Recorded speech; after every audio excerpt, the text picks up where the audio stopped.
My name is Isabel Turner, 36 years old, a freelance illustrator living in Oregon. That day, I was sitting in the waiting room for my biopsy results when my phone buzzed. An email from the bank. Savings account balance $0. Withdrawn by Matthew Turner, my husband. The same man who had just sent me a cold message. Don't contact me again. I'm starting over with Whitney. Good luck. I didn't know what hurt more, losing every cent or losing all trust. We had spent 10 years saving for our daughter's future, and he vanished, taking everything, right when I had no health insurance and was facing a potentially serious illness. Have you ever been betrayed at the exact moment you needed someone the most? If this story speaks to you, leave a comment, share your experience, and subscribe to the channel so you won't miss what happened when I exposed the man who used to be my husband and protected my daughter with the very things they once looked down on. Silence, drawings, and quiet determination. Let me tell you how it all began. I met Matthew in the fall I turned 27 at a graphic design seminar in Seattle. He was the keynote speaker. I was one of the attendees with a sketchbook always by my side. That day, in a crowd full of people speaking in ad jargon and numbers, he was the only one who walked over, pointed at a messy doodle in my notebook and said, "This idea could sell an entire campaign." I fell in love with him at that moment, not because of the sweet line but because of the way he looked at my drawing, as if it had value. We got married just 6 months later. The early years of our marriage were filled with late-night meals by the laptop, split bills, and laughter echoing through a tiny apartment in East Portland. I worked at a small design firm. He did marketing for a startup. I was the more stable one, both financially and in direction. For the first 5 years, I paid most of the rent, the car, and saved little by little in our joint account. Then Ruby came along. She was the most beautiful thing I'd ever drawn in my life. But from that moment, everything changed. I chose to step away from office life and freelance so I could spend more time with our daughter. Matthew got promoted not long after thanks to a campaign whose core idea came from a bedtime story I'd made up for Ruby. He asked me if he could use the imagery and the storytelling for his pitch. I said yes, without hesitation. After all, we were a team, right? But that's when the roles between us began to shift. Matthew became the provider, and me? I became the one who stayed home and drew. My mother-in-law, Linda, never missed a chance to point that out. "The drawings are nice to hang on a wall, Isabel, but they're not going to pay for Ivy League tuition," she said once at dinner, as I proudly shared that one of my children's illustrations had been published in a magazine. Matthew smiled.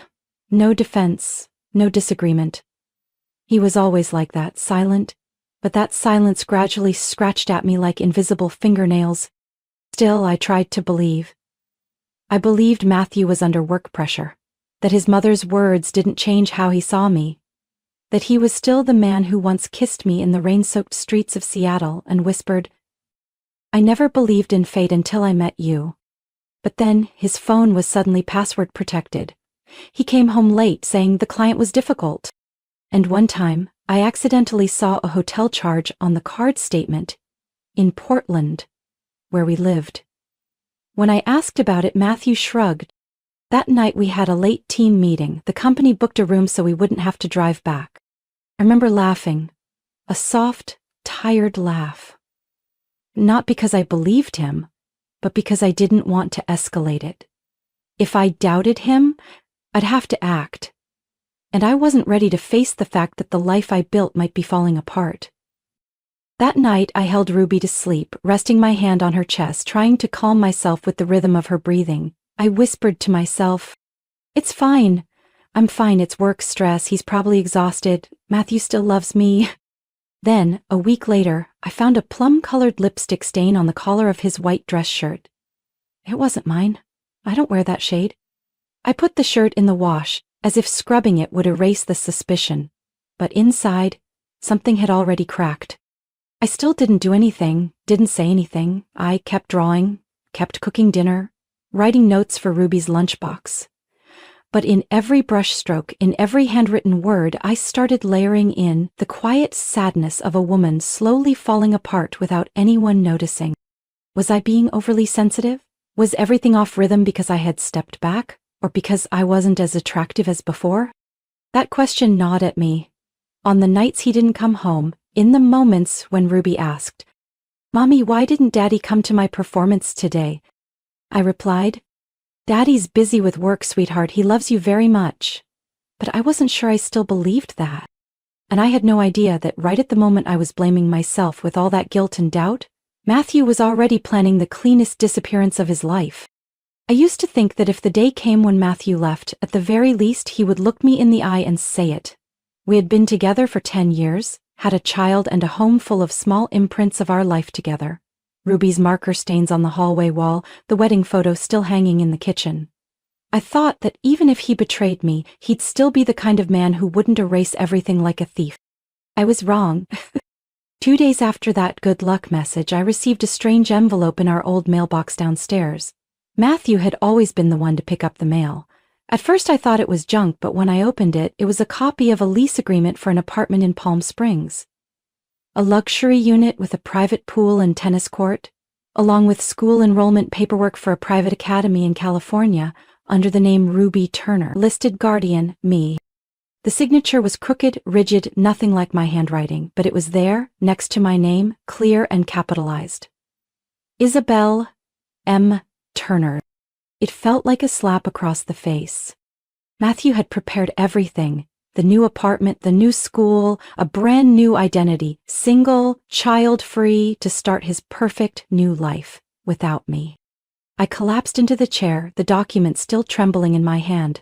Ruby was coloring behind me, humming softly to "You Are My Sunshine." I looked at her, that innocent face, and something inside me broke wide open. Not only anger, but fear. Matthew wasn't simply leaving. He was planning to take Ruby. I turned over the school file. At the bottom of the notes section, I saw a handwritten line. Enrollment date pending parental agreement. Parental agreement? How could I agree to something I didn't even know about?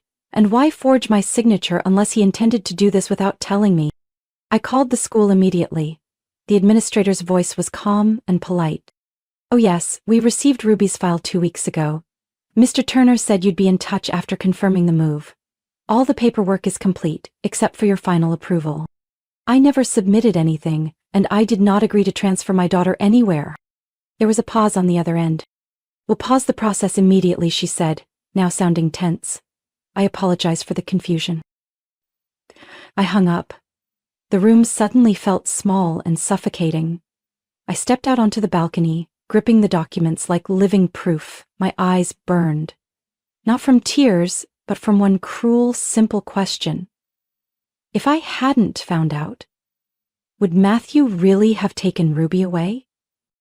That night, after putting Ruby to bed, I opened my laptop and searched the name of the apartment from the lease. The Palm Springs unit was part of an exclusive gated complex with strict security. On the real estate site, I saw Matthew had signed a 1-year lease paid 3 months in advance. Listed under resident info, marital status, single, children, no.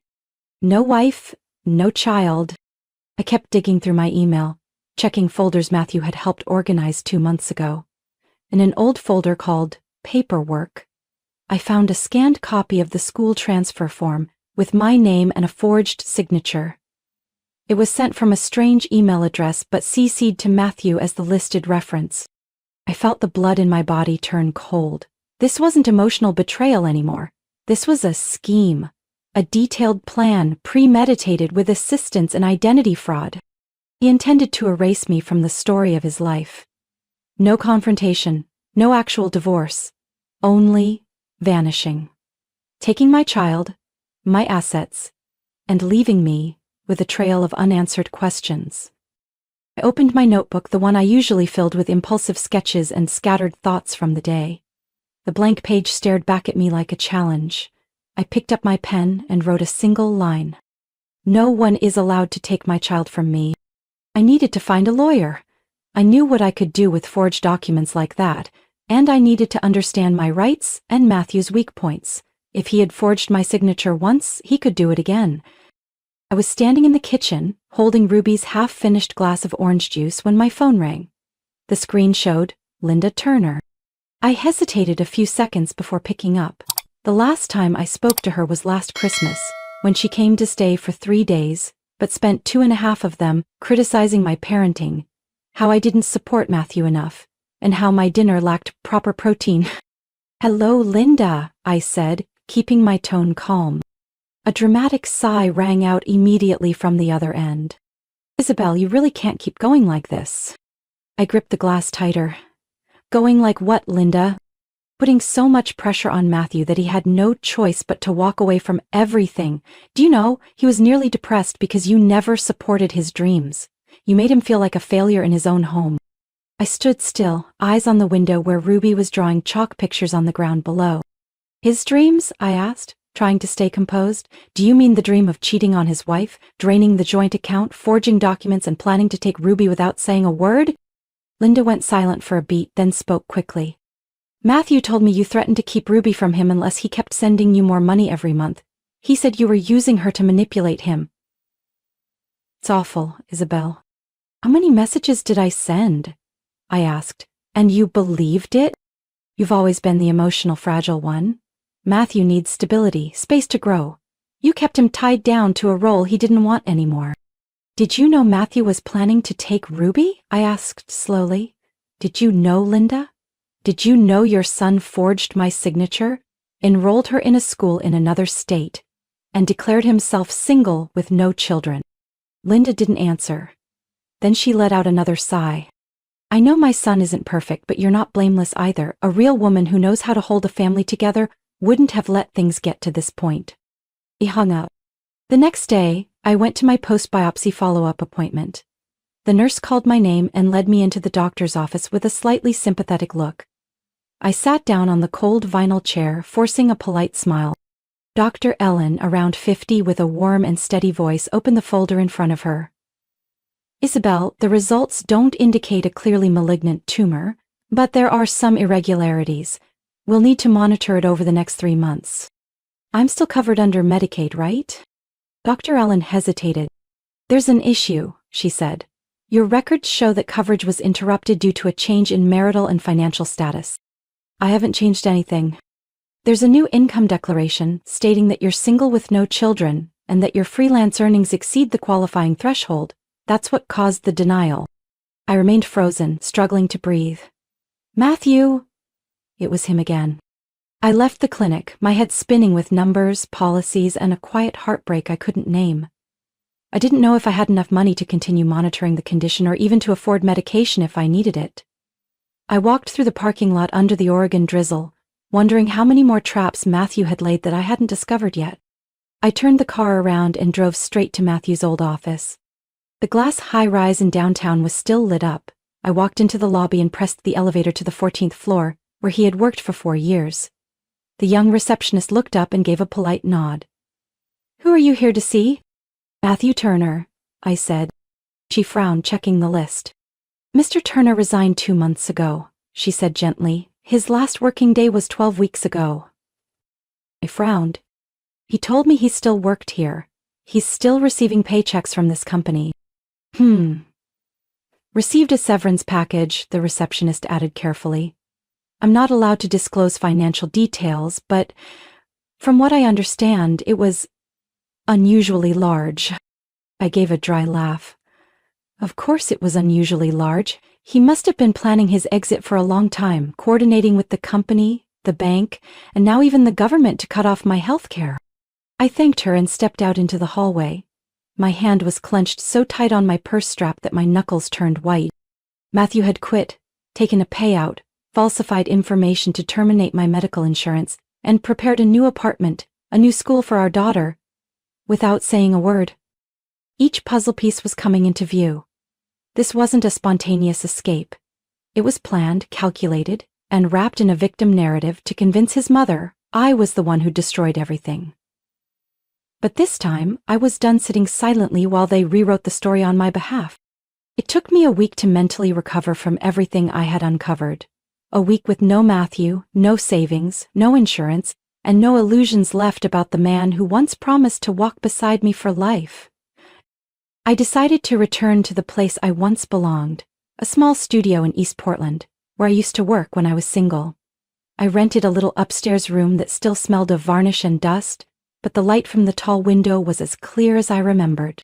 I spread my old canvases on the floor, unpacked my box of paints, and began painting again. Children's illustrations, bright, warm, full of metaphors, had always been my way of healing and surviving. Each night after Ruby went to sleep, I'd open my laptop, upload new art to Etsy, work on commissions, tweak prints for customers in Idaho or New York. Some days I sold 3, some days none, but I felt a calm return. Like I was finally reclaiming my own voice. No one else's permission needed. One afternoon, while organizing the boxes Matthew had left in the garage, I found an old USB drive buried at the bottom of a box labeled office supplies. At first, I was going to toss it, but something in me, the part that had learned to question everything after all he'd done, told me to plug it in. The drive loaded slowly. Inside was a folder named private_2023. I opened it. A few Excel files, some scanned documents, and one audio file. Voice memo _July 21. I hit play. Matthew laughed. A clear, smug laugh echoed at the beginning of the recording. "You don't get it, Jared. This is a perfect plan. Clean, legal, no loose ends." Jared's voice, his best friend, who I'd met a couple of times, sounded hesitant. "You're really going to leave without giving her anything?" "I already gave her something," Matthew replied, laughing. "Her name's still on the utility bills. Besides, she's soft. She won't fight back." My throat tightened. I could hear myself breathing harder, my hand instinctively squeezing the mouse. Matthew went on. "I've already set everything up. Bailey's account, backup passport for flying through Mexico, lease in Palm Springs. All that's left is to pull the cash and vanish into a new world." "What about little Ruby?" "You know what?" He laughed again. "She's young, she'll forget." I stopped the recording. My hands were ice cold. I stayed motionless in the room, surrounded by children's artwork. Deer, owls, curly-haired girls holding balloons, all suddenly felt unbearably fragile. That night I sent the recording and all files from the USB to Diane Keller, my old college friend, now a family and civil attorney. We hadn't spoken in nearly 3 years, but when she read my message, Diane responded in under 10 minutes. "Send me everything. Now." We met at a small cafe the next morning. Diane was the same. Messy curls, sharp eyes behind black-rimmed glasses. She plugged in her earbuds and listened to the recording without saying a word. When Matthew mentioned the foreign bank account and second passport, Diane raised her eyebrows. "He's basically recorded evidence of tax evasion, financial fraud, and attempted child abduction," she said flatly. "Do you realize how serious what you're holding is? Do you think we have legal grounds to sue?" "Not sue, Isabel. I think we can freeze his assets, file for temporary custody, and potentially press criminal charges if needed. He didn't abandon his family. He staged a fake narrative to escape accountability." Half of me wanted to breathe a sigh of relief that someone was finally on my side. The other half still couldn't believe any of this was real. Diane continued slowly, her tone carefully weighing each step. "I'll draft an emergency file. But to strengthen the case, Isabel, I need more evidence. Anything on offshore accounts, large transfers, tax filings, internal emails, screenshots. The more the better. I'll find it. I won't let him disappear like he never existed." Diane looked at me and her eyes suddenly softened. "I remember seeing you stand up for a classmate who got pulled from the art department over finances. Just remember one thing. You're not weak. You've never been allowed to use your full strength." I knew the battle ahead wouldn't be easy, but this time I wasn't alone, and I had something Matthew never expected, evidence he recorded himself, proving how he destroyed the very family he once promised to protect. I was folding final prints to ship to a customer when the email arrived.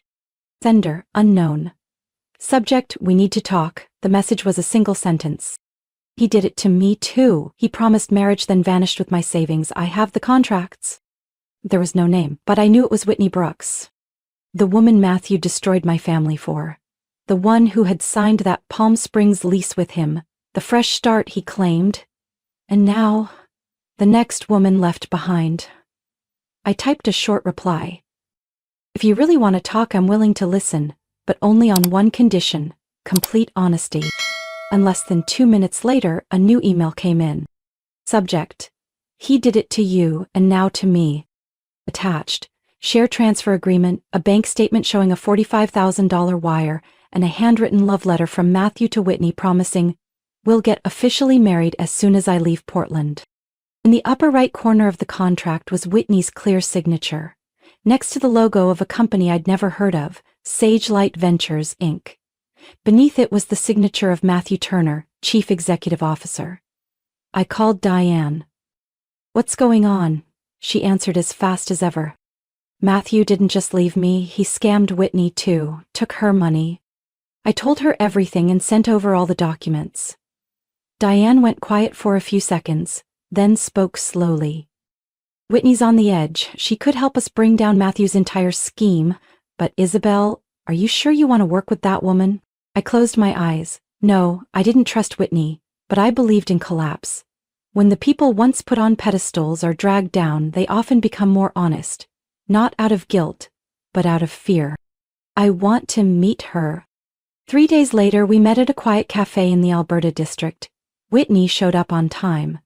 She wore an oversized coat, one hand gently resting on her clearly showing belly. Her eyes were dark with fatigue, her skin pale like someone who hadn't slept in weeks. I didn't recognize her as the woman in red heels clinging to Matthew's arm in the fake wedding photo I had seen in the USB. There was no trace of pride in her expression now.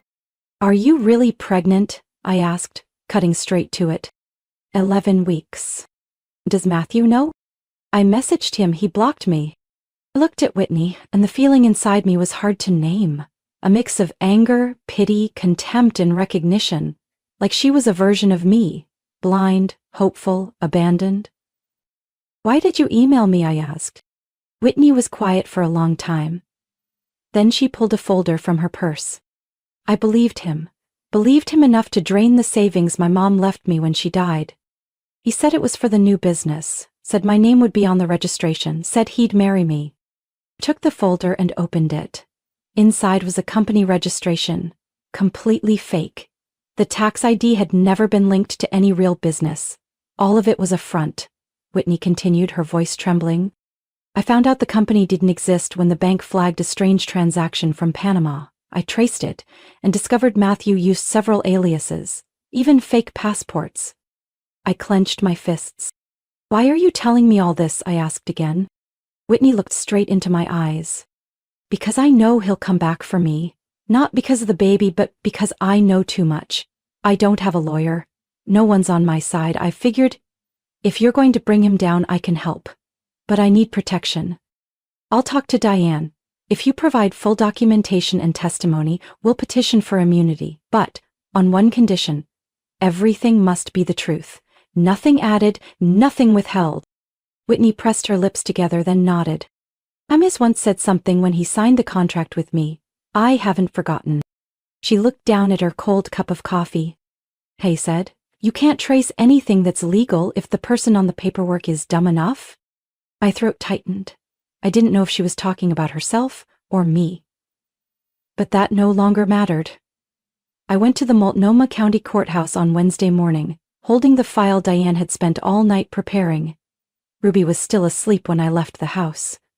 I'd left her with our kind neighbor, Mel, who didn't ask many questions, just squeezed my hand and said, "She'll be okay, and so will you."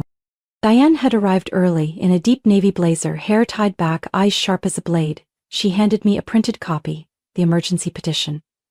It contained everything: the Panama account, the audio recording of Matthew, the fraudulent investment contract with Whitney, and the forged school documents for Ruby. When Matthew walked into the courtroom, I barely recognized him. Wrinkled shirt, unshaven face. But the eyes were the same. Cold, arrogant, and slightly confused, like he couldn't believe it had come to this. The judge was a woman around 60, wearing glasses low on her nose, her voice calm and grounded. As she began, the room fell completely silent. "We're here today to review an emergency petition filed by Mrs. Isabel Turner concerning financial fraud, identity forgery, and violation of custody rights regarding a minor." Diane stood, her tone steady and precise. Your Honor, my client was abandoned along with her 6-year-old daughter, without notice and without access to funds. The respondent emptied their shared savings and transferred it to an offshore account in Panama while falsely declaring bankruptcy. She submitted bank statements, then opened her laptop and played the recording from the USB. In the silence of the courtroom, Matthew's voice rang out clearly. Pull the cash, disappear, then a new world. A few people turned to look at him. Diane continued. We also have an investment contract the respondent signed with a woman named Whitney Brooks, currently pregnant, who was also abandoned and lost her entire savings. This contract was signed under a non-existent company with the intent to defraud. Matthew's attorney objected. Your Honor, my client denies all allegations. He is undergoing mental distress after being emotionally unsupported by his former spouse and was forced to leave his old life to protect himself. The judge didn't flinch.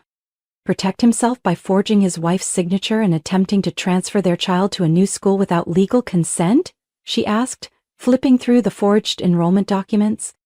Matthew's attorney went silent. The judge read through the paperwork for nearly 5 minutes. The air in the room was thick. Every sheet of paper in her hands felt like it weighed 100 pounds. Finally, she spoke. I find sufficient grounds. The court hereby orders a freeze on all assets linked to the Panama account and all major transactions in the past 6 months. Matthew Turner is prohibited from contacting Ruby Turner directly or indirectly until the official custody hearing. Witness Whitney Brooks is to be summoned under whistleblower protection. She struck the gavel.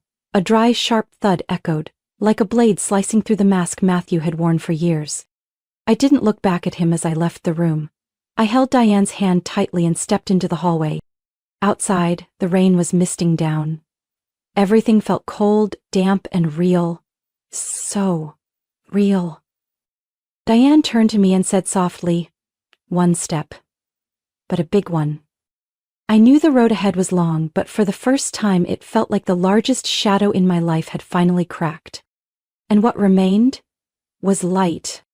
I was arranging wildflowers with Ruby when the phone rang. The screen showed a name I never thought would call again. Linda Turner. I hesitated for a few seconds. Ruby was using her small scissors to trim the lavender I'd planted out back, humming a song she'd learned at school. I didn't want her to hear the voice of the woman who once looked at me like I was a stain on the pristine sheet of her son's life. I walked into the kitchen, gently shut the glass door behind me, and picked up the phone. "Isabel," she began, her voice hoarse, stripped of its usual arrogance. I'm not calling to argue, I just want to talk. As two mothers," she continued, probably unwilling to wait for my agreement. "I know what Matthew did was wrong, deeply wrong. But he's still Ruby's father. I think, instead of dragging this to court, maybe we can find a softer way. For her? You want me to drop the case? I want this family to stop falling apart." Her voice quavered. "If it's about money, I can help. I have a private savings account. I'm willing to send money monthly for Ruby's care. Just stop. Don't press charges against Matthew anymore. He's lost his job, his reputation. He won't survive another hit." I gripped the phone tightly. How interesting. When Matthew vanished with all my money, when I sat alone in a clinic wondering if I had a tumor, when I scraped together money for school rent and utilities, no one called about doing it for Ruby. "Are you sure you're doing this for Ruby?" I asked, my voice low. Silence on the other end. "I won't take your money," I said clearly. "And I won't drop the charges." "Isabel, I don't trust you," I cut in. "Because I found out you didn't just know everything, you co-signed a foreign transfer contract with Matthew." "Why, Panama account," I said. "Your name's on it, your signature too." I also found a scanned document from Ruby's school. The first sender was an email registered to Linda M. Turner. I heard a wooden chair scrape harshly against the floor on the other end. "You're mistaken," she tried to stay calm. "I didn't know Matthew used my name. He told me to sign it as part of a tax document or something." I let out a dry laugh. "You think I've never handled admin work, Linda? I recognize your signature. You signed with full awareness. You didn't just help him cover it up. You helped forge documents to take my daughter away from me. You don't have proof? I do, I cut her off. I've already sent everything to my lawyer. That afternoon, I sat in my small home office, staring at the screen. The email to Diane showed, read. Attached were the Panama bank statement listing Linda as a secondary holder, a scanned copy of the school email, and a photo of the wire transfer receipt to a fake scholarship fund Matthew had created. My phone rang less than an hour later. It was Diane. You're sure you want to name Linda in the suit? Her voice was slow but steady. I don't want anything, I replied. I want the truth, and for Ruby to be safe. If Linda did nothing wrong, the court will say so. But if she was complicit, she needs to be held accountable. Good. I'll add her name to the petition for expansion. I'm also sending a formal request for investigation to the county prosecutor. My heart was heavy, but my mind had never been clearer. I used to think Linda was a mother blindly protecting her son. Now I knew she wasn't blind. She was complicit. She chose to stand by Matthew, even if it meant trampling me and Ruby in the process. I got to my feet and drew the curtain open.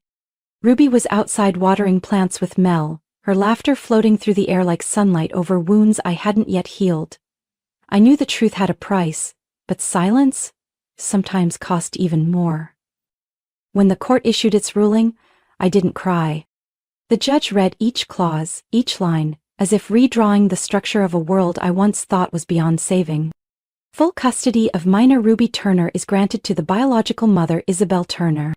Matthew Turner is charged with financial fraud, conspiracy to abduct a minor, and tax evasion. Linda M. Turner is prohibited from contacting her granddaughter in any form, and must repay $78,500 for her role in the money transfers and forged documents. Across the courtroom, Matthew stood with his head down, shoulders curled in. Gone was the confident posture that once convinced me he knew what he wanted in life. Whitney's attorney nodded as the civil settlement was approved. She would be reimbursed the full amount she was defrauded, plus damages from the frozen account. She never looked at Matthew once during the proceedings. She stood silently, both hands on her growing belly, a quiet reminder that another life had nearly been drowned in false promises. 1 month after the trial, I unlocked the door to a small upstairs room in a historic row house in the Alberta Arts District, the neighborhood I'd once dreamed of working in as a student. The room was filled with sunlight, warm oak floors and blank white walls waiting for something new. I placed the keyring on the table. On the glass door, a freshly hand-lettered sign read, Ruby's Room, a little place for big imaginations. I used the restitution from Linda and the asset recovery from Matthew to start over, not as a victim being compensated but as a mother choosing to rewrite the story for herself and her daughter. My studio wasn't large, a few low easels, a bookshelf packed with old fairy tales, and a pale blue armchair I found at a flea market. I repainted it by hand, added soft cushions, and saved it for Ruby every weekend. She called it the story chair. Every morning I painted. Every afternoon I taught children's art classes. And in the evenings, while Ruby colored beneath my desk, I turned old sketches into storybooks and sent them off to a small press. The first time I saw my name on a cover, illustrations by Isabel Turner, I laughed. Not because of pride, but because, for the first time in years, I was called by my name, without anyone else's shadow attached to it. One day, while rinsing paintbrushes, I heard soft footsteps outside the studio. It was Diane. She stepped in, carrying 2 coffees, placed one on the table, then looked around. This the place you chose to start over? She asked. Not big, I said, but enough for Ruby to run around, and enough for me to breathe. Diane smiled. I came to give you an update. The DA's office just sent a notice.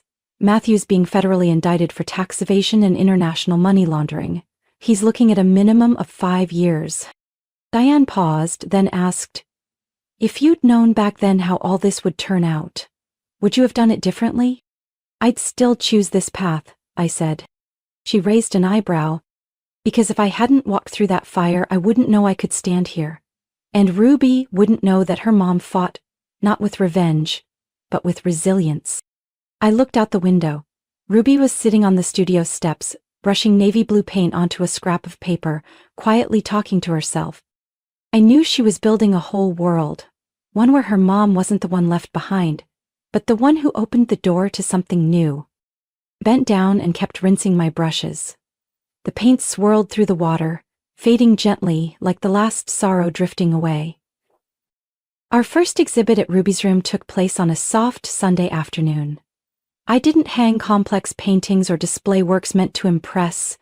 Every piece on the wall was a fragment of the world we'd survived together. Little birds flying through a canyon, a wooden bridge across a river, a field of flowers with a lone figure and a child walking under sunlight. Children sat drawing at the round table in the center of the room, while the adults stood quietly, admiring the art, whispering things that didn't need to be said aloud. There was something still, something real, like a long sigh finally soothed after a difficult journey. Ruby stood beside me in her blue dress, cheeks flushed, clutching her newest painting. She wasn't shy. She grabbed my hand and pulled me to the middle of the room, then announced clearly to each person there, "This is the painting of me and Mummy, mother and child on the wooden bridge. The water below is deep, but Mummy helped me cross." I paused for a moment. Ruby had painted that one on a rainy evening when she didn't ask to watch cartoons. She quietly settled next to me and whispered, "Mom, the wooden bridge isn't strong, but I trust you." Looking back now, I realize my daughter had felt more than I ever imagined.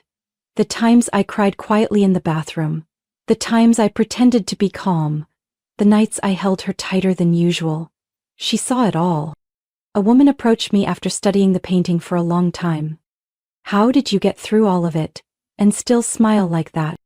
Behind her stood a boy around 8 years old, carefully coloring a purple dinosaur with absolute focus. I smiled, not at the question itself, but because I had quietly prepared my answer a long time ago. "I didn't get through it by staying silent," I said. "I painted, I spoke, I told the story my way. I stopped letting anyone else write it for me." She said nothing more, only gently squeezed my hand, as if that was a kind of reply words couldn't capture. After the exhibit, when most guests had left, Ruby lay curled on the armchair hugging her stuffed bear, letting out a deep childlike sigh after a long day of play. I turned off the overhead light, leaving only the string of warm yellow bulbs draped across the ceiling, like a tiny campfire for an imaginary night outdoors. I lowered myself to the floor and reached for the open watercolor box. I added a few brush strokes to an unfinished piece. A mother standing before a forest, holding a lantern. Behind her was an unclear path, but ahead, there was light. I don't know how many women have walked through darkness like I did. Maybe more than I could guess. Maybe some are sitting in their kitchens now, holding utility bills too tired to cry. Maybe some are painting late into the night just to make rent. Maybe one tomorrow will realize she doesn't need to wait for a miracle from anyone else. We don't get through it by enduring, we get through it by creating something from the wreckage. A painting. A voice. A small room filled with light. And a child who believes her mother is strong enough to lead her through. That's enough.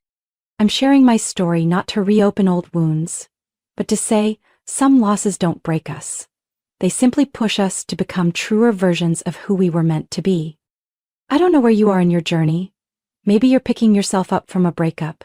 Maybe you're quietly holding pain no one else can see. Or maybe you're piecing together scraps of trust after years of being dismissed. But if there's one thing I've learned, from myself, from my daughter, and from women like Whitney Diane and the kind stranger at the exhibit, it's this.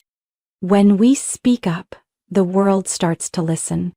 So if you've ever been forced into silence, ever been pushed out of your own story, share it with me in the comments. I want to know how you got through. Or if you're still walking in the dark, I hope you find your first light in the stories shared here. And if Ruby's and My Journey has touched something in your heart, hit follow so you won't miss the next stories about family, trust, and the quiet, resilient beginnings that change everything.